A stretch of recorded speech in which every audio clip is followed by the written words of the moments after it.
Well, Mr. Adedeji Doherty joins us now. He's a former PDP acting Southwest Zonal chairman, also PDP governorship aspirant this year.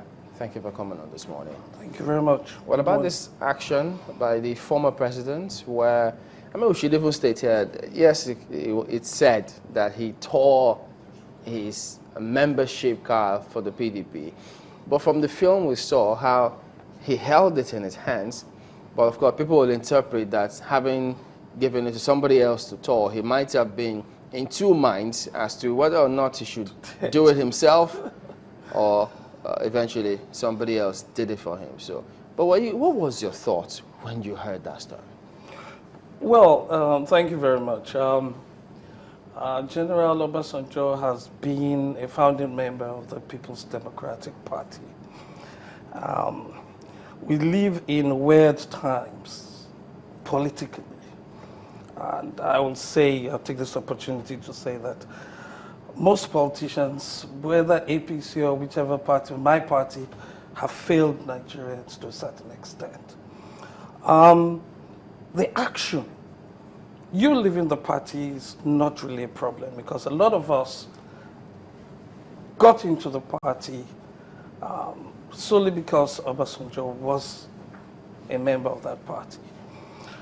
However, it's also because he stood for the unity of the country. Now, while we're playing politics, we need to understand two things. We want the unity of this country to continue.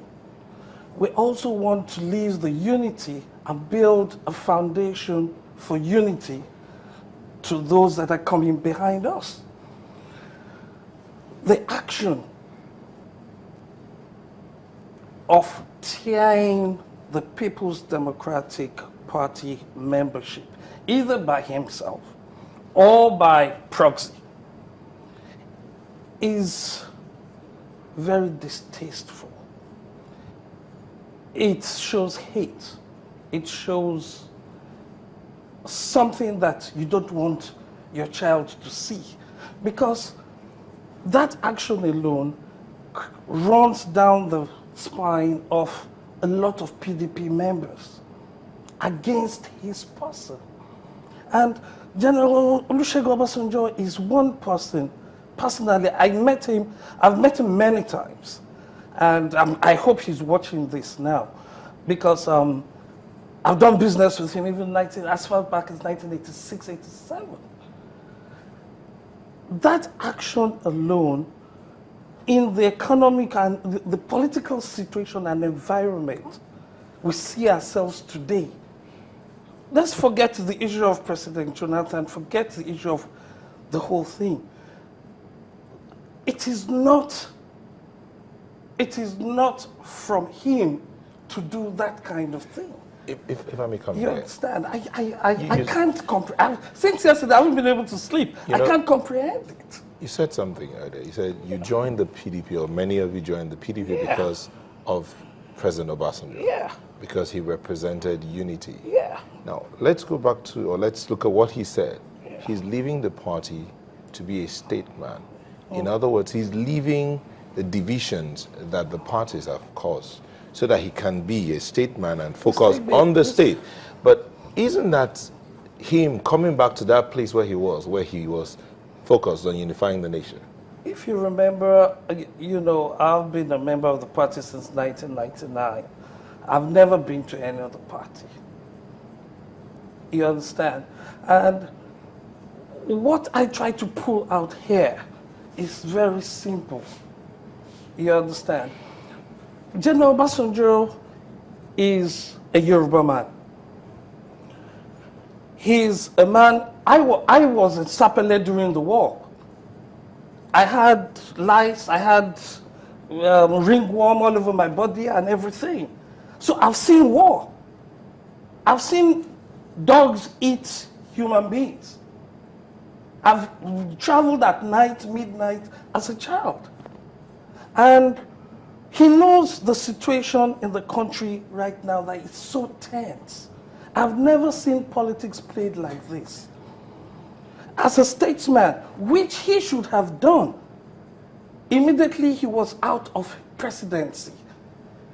The rehabilitation, I believe that the rehabilitation of Baba is the creation of all these problems, because he's the most luckiest Yoruba man we have in this nation.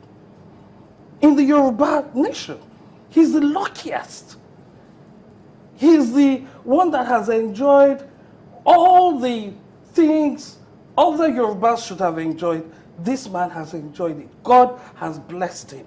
Do you buy the perception that the party pushed him to it? Because if he commented, as he's done before, and on that day he was also going to make a comment, and people thought, oh, is it because he might have thought, is it because I'm a member of the party? Chamberlain, because of time, right?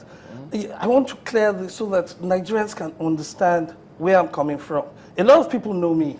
I don't play, because I've been a businessman, a self-made man, and I don't need politics to survive. But I'll tell the truth.